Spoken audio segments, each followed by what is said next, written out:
शर्मा की रिपोर्ट। छतरपुर में कांग्रेस प्रदेश अध्यक्ष जीतू पटवारी, प्रदेश प्रभारी हरीश चौधरी और सह प्रभारी डॉक्टर चंदन यादव ने कार्यकर्ता सम्मेलन में शिरकत की। हरीश चौधरी ने कार्यकर्ताओं को एकजुट होकर चुनाव लड़ने का आह्वान करते हुए कहा कि अब कांग्रेस दिल्ली नहीं, भोपाल नहीं, बल्कि छतरपुर से चलेगी। जीतू पटवारी ने केंद्र और प्रदेश सरकार की विफलताओं को गिनाया और कहा कि जो लोग हिंदू गांव की बात करते हैं उनसे पूछना चाहिए कि अगर अरबों साल पहले राम थे तो पूरा विश्व हिंदू क्यों नहीं, गांव क्यों नहीं। ये केवल वोट पाने की राजनीति है। सम्मेलन में कांग्रेस पदाधिकारियों समेत बड़ी संख्या में कार्यकर्ता शामिल हुए। लगातार हमारे प्रभारी आदरणीय हरीश चौधरी जी का बुंदेलखंड का दौरा चल रहा है। इससे पहले प्रदेश के लगभग 20 जिलों में हम गए हैं। उद्देश्य है हमारे जो विपक्ष की भूमिका का दायित्व कांग्रेस पार्टी को मिला है, प्रदेश की जनता ने दिया है। साथ ही साथ संगठन को मजबूत कैसे करें इसकी चर्चा करने के लिए कार्यकर्ताओं से संवाद की भावना विधानसभा वार कैसे करें। कल हम निवाड़ी थे, टीकमगढ़ थे, आज हम छतरपुर हैं। जिस तरीके का कार्यकर्ताओं का हौसला है, जिस तरीके का उनका जज्बा है, ये मैसेज देता है कि कांग्रेस पूरी ताकत से वापस जैसी थी वैसी खड़ी हो गई है। अब हम हमारा दायित्व निभाएंगे। हम पूछेंगे कि क्या हुआ मोदी गारंटियों का, हम पूछेंगे कि क्या कारण है कि सरकार को क्यों माफियाओं ने घेर लिया, कितना बड़ा करप्शन देश और दुनिया में कहीं देखने को नहीं मिलता जो मध्य प्रदेश में है। ऐसा एक विभाग नहीं बचा, ऐसा एक थाना नहीं बचा जहाँ बिना भ्रष्टाचार से कोई काम होता हो।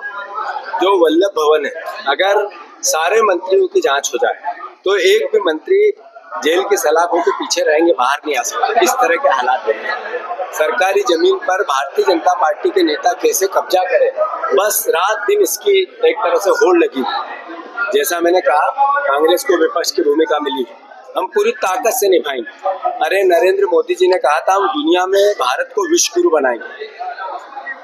हमारी वीजा की स्थिति क्या हो गई, हमारे पासपोर्ट की स्थिति क्या हो गई। हमें ट्रम्प डराने लगा, हमें बांग्लादेश का राष्ट्रपति हमारे प्रधानमंत्री को आंखें दिखाने लगा। चाइना ने हमारे देश पे कब्जा कर, हमारे देश की जमीन पे कब्जा कर लिया। आखिर क्या हालात हो गए कि जो विश्व गुरु की बात करने वाले डॉलर का मुकाबला कर रहे थे, वो डॉलर अत्यधिक अकल्पनीय रुपए से ऊपर पहुंच गई। आखिर इसके लिए दोषी कौन है?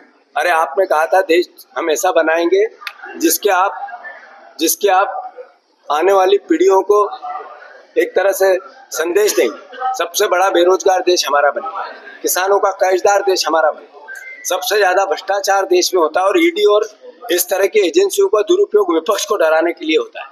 ईडी की स्थिति क्या है? सोनिया गांधी को सम्मन दिया, सोनिया गांधी पर चार्जशीट की।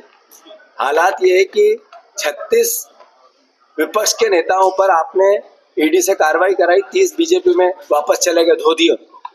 आपने 5000 ईडी के केस लगाए, उस 5000 ईडी के केस में 1000 लोगों ने भारतीय जनता पार्टी को चुनावी बांड में चंदा दे दिया। आपने 5000 केस में 0% रिजल्ट आज तक किसी को दोषी नहीं ठहराया। आखिर किस तरह का देश बनाना चाहते हैं? ये अलोकतांत्रिक नहीं है तो क्या है?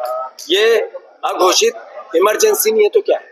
तो मैं मानता हूँ कांग्रेस वो पार्टी है जिसने देश के संविधान का निर्माण किया। हमारे ही महापुरुषों ने देश को आजाद करा, हमारे ही महापुरुषों ने देश का संविधान लागू किया। हमारी ड्यूटी है आज की पीढ़ी की कि हम संविधान की रक्षा करें। और मैं मानता हूँ ये देश सभी का है, ये देश से प्यार मोहब्बत और प्रेम का है। भगवान राम की जो सीख है, जिसमें सिर्फ मानवीय अवधारणाओं की हमें सीख दी जाती है। भगवान राम को सिर्फ हिंदू ही नहीं मानते हैं, सभी धर्मों के लोग उनके आदर्श को मानते हैं। ये हमारे लिए भारत की जो प्राचीन सभ्यता और परंपरा उसकी सीख है। मैं मानता हूँ वसुदेव कुटुंब की बात हमारे जहन में है, प्राणियों में सद्भावना की बात हमारे जहन में है, हमारे जहन में इंसानियत और मानवता की बात हमारे जहन में, उसके कांग्रेस पार्टी रक्षा करती है। आपने हिंदू के राम की बात की है, ये मैंने ये बोल दिया, हमारा राम, हिंदू का राम, सबका राम एक ही बात कहता है, मानवीय अवधारणाओं की रक्षा करता है। छतरपुर से सी न्यूज़ संवाददाता कुलदीप सक्सेना की रिपोर्ट।